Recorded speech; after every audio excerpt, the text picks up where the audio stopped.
சிதம்பரம் அருகே நடந்த விபத்தில் 5 பேர் பலியானதை அடுத்து தேசிய நெடுஞ்சாலைத்துறையினரை கண்டித்து அரசு மருத்துவமனை எதிரில் இறந்தவர்களின் உறவினர்கள் சாலை மறியலில் ஈடுபட்டனர். சிதம்பரம் அருகே பூமுட்லூர் புறவழிச்சாலை மேம்பாலம் அருகே கார் மீது லாரி மோதிய விபத்தில் 5 பேர் பரிதாபமாக உயிரிழந்தனர்.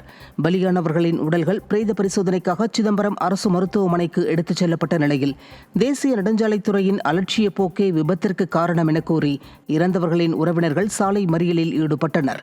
இதனால் அப்பகுதியில் சிறிது நேரம் போக்குவரத்து பாதிக்கப்பட்டது. கடலூர் மாவட்டம் வீராணம் ஏரியில் நீர்மட்டம் தொடர்ந்து சரிந்து வருவதால் சம்பா சாகுபடிக்கும் பராமரிப்பு பணிகளுக்கும் இறுதி வரை நீர் கிடைக்குமா என்று விவசாயிகள் அச்சமடைந்துள்ளனர்.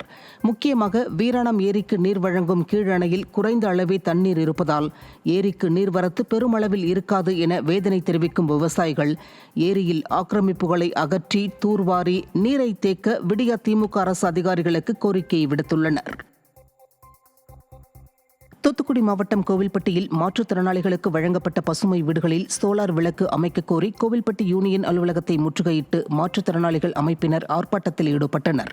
மந்தித்தோப்பு ஊராட்சிக்குட்பட்ட சந்தீப் நகரில் சில ஆண்டுகளுக்கு முன்பு மாற்றுத்திறனாளிகளுக்கு பசுமை வீடு திட்டத்தில் 10 வீடுகள் கட்டிக் கொடுக்கப்பட்டன. அப்போது ஒவ்வொரு வீட்டிற்கும் சோலார் விளக்கு அமைப்பதற்கென 30,000 ரூபாய் பிடித்தம் செய்யப்பட்டுள்ளது.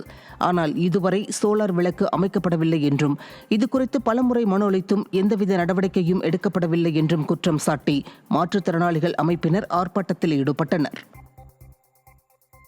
கன்னியாகுமரி மாவட்டம் நாகர்கோவில் மாநகராட்சி அலுவலகம் முன்பு வேலைவாய்ப்பு கேட்டு அகில இந்திய விவசாய தொழிலாளர் சங்கத்தினர் ஆர்ப்பாட்டத்தில் ஈடுபட்டனர். கிராமப்புற ஊராட்சி பகுதிகளில் 100 நாள் வேலைவாய்ப்பு திட்டம் போல நகர்ப்புற வேலையை விரிவுபடுத்தவும், விண்ணப்பித்துள்ள அனைவருக்கும் வேலை வழங்கவும் விடிய அரசையும் மாநகராட்சி நிர்வாகத்தையும் வலியுறுத்தி ஆர்ப்பாட்டத்தில் ஈடுபட்டனர். மாநகர பகுதிகளில் வேலையில்லா திண்டாட்டத்தை போக்கவும், வறுமையை ஒழிக்கவும் இந்த திட்டத்தை அமல்படுத்த திறனற்ற திமுக அரசுக்கு கோரிக்கை விடுத்தனர்.